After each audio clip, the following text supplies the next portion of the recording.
that, Monica.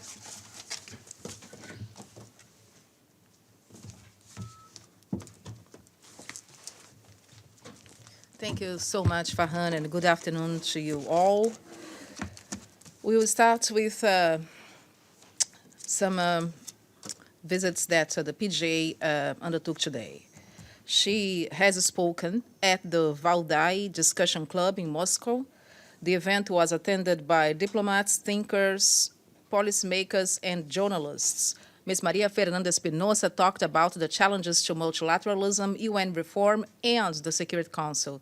The PJ mentioned the example of the Intergovernmental Negotiations on the Security Council when saying that the success of that process is essential for the credibility and legitimacy of the Security Council in the coming years. The GA leader also stressed the need for partnerships to achieve the Sustainable Development Goals, the SDGs, and for engaging stakeholders in the work of the UN. She outlined some examples of her work as president, which has created a space for them.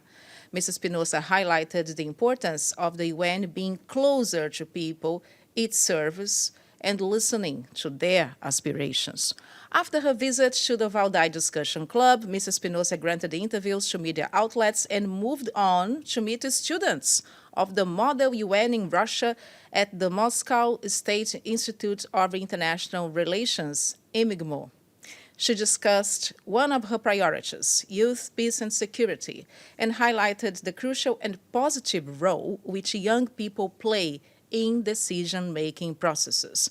Mrs. Espinosa spoke about the importance of increasing youth engagement in local and national politics, and she noted that at present, less than 6% of parliamentarians in the world are under age 35.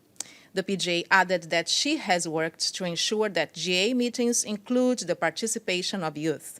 Mrs. Espinosa listened to young students in Russia about pressing global issues such as sustainable development, migration, peace and security, economic growth, and universal health coverage, among others. Following her meeting, the PGA said that she felt inspired by the knowledge the students displayed on the crucial role of multilateralism, the work of the United Nations, and the need to make the UN more relevant to all.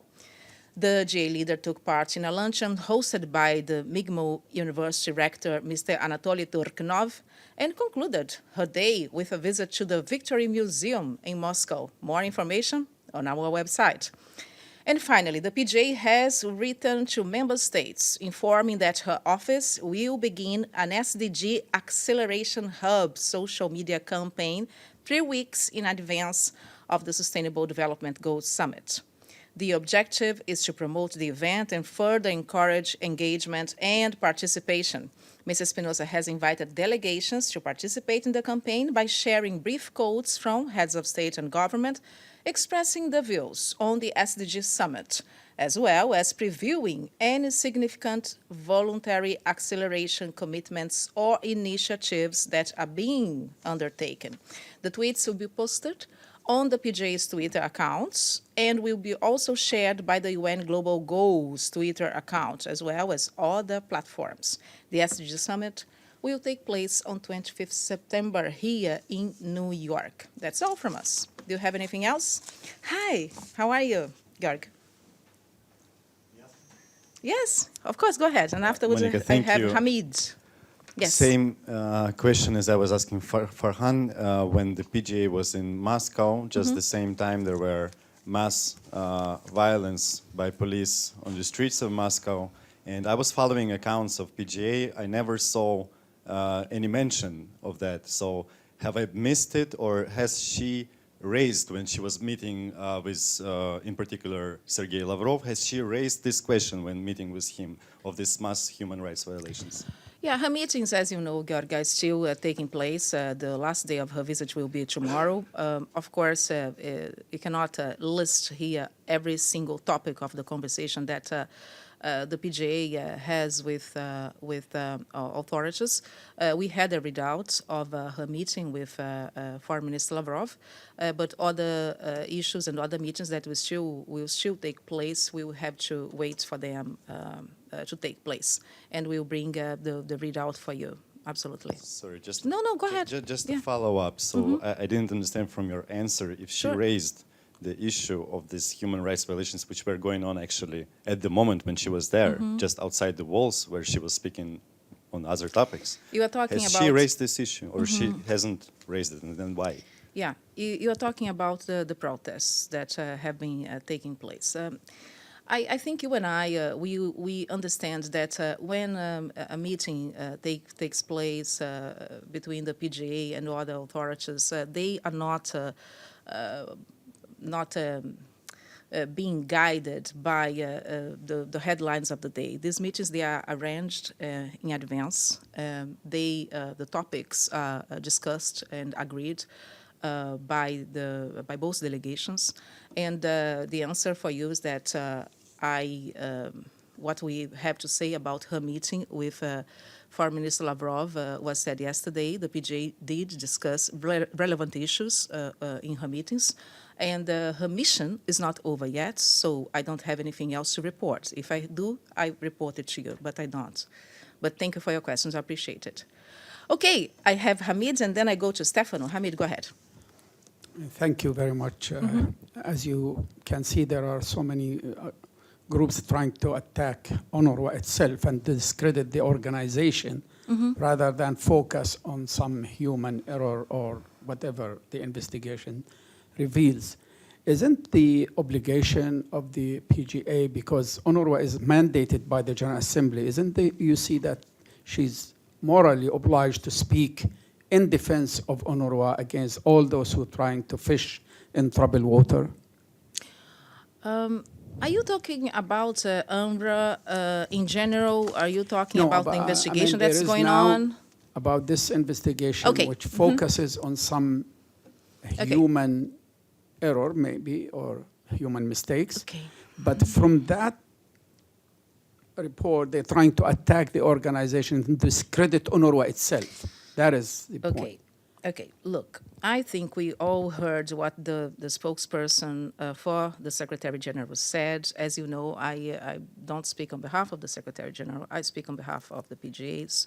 But we understand that an investigation is taking place, and we all know that when an investigation takes place, it is very wise for us not to make any comments because we don't want to interfere with any due process.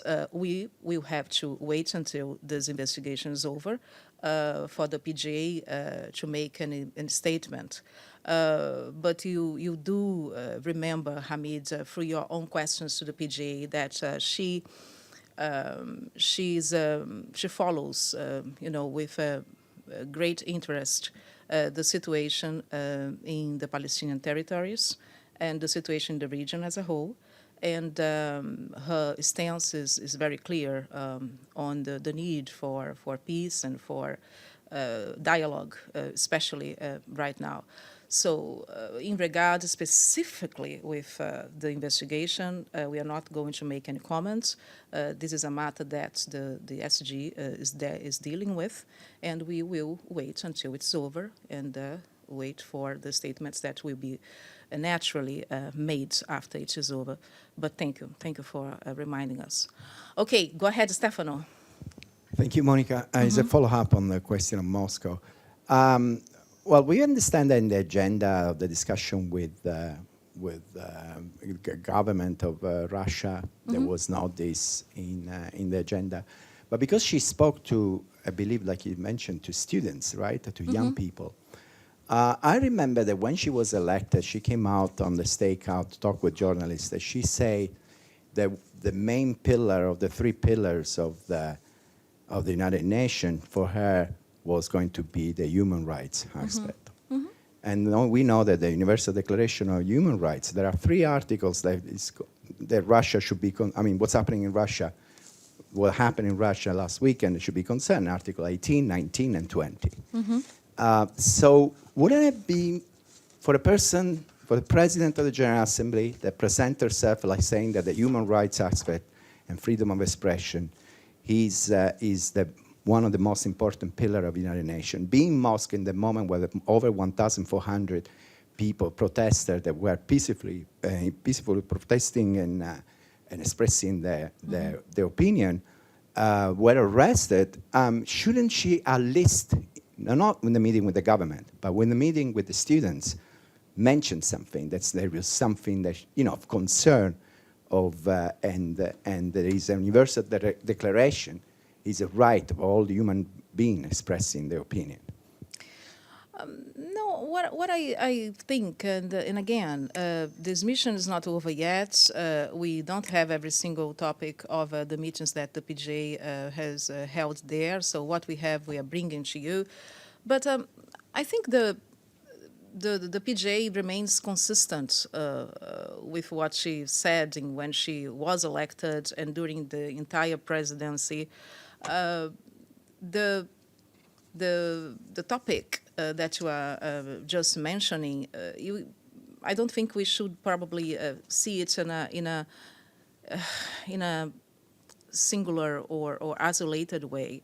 When she talks to students about the importance of multilateralism, about the importance of countries cooperate with each other, she is talking about the 3 pillars of the United Nations. She's talking about the importance of dialogue nowadays. I think probably we have a tendency of isolating, some stories, or this is okay. I mean, I understand that, but the PGA is actually talking about the importance in a bigger picture. So these are students of a very prestigious university. They are also taking part in the model UN, so they know the UN very well. They know the pillars. They are doing simulating the work of the United Nations. And I think she remains consistent with what she said before and what she is practicing. And we all know that there are, how diplomacy is made actually, and there are issues and how they are treated. I don't think she will be shy of treating, of discussing any issue. But what we have for you right now is that, if I have more, I would give you more. However, I insist, we all know also how diplomacy works, and I don't think perhaps there is. I mean, excuse my ignorance, but I can't imagine a head of state and government, or, on a high level, a meeting that you come with the headlines of the day and you ask the person to comment on this. I think there are channels where issues are addressed, and the PGA is very skilled, and I know that she is, taking her meetings and conducting them as they should be conducted. But I thank you. Is there anything else that you have? No? Okay, in this case, I will say thank you very much. I see you tomorrow. Thank you.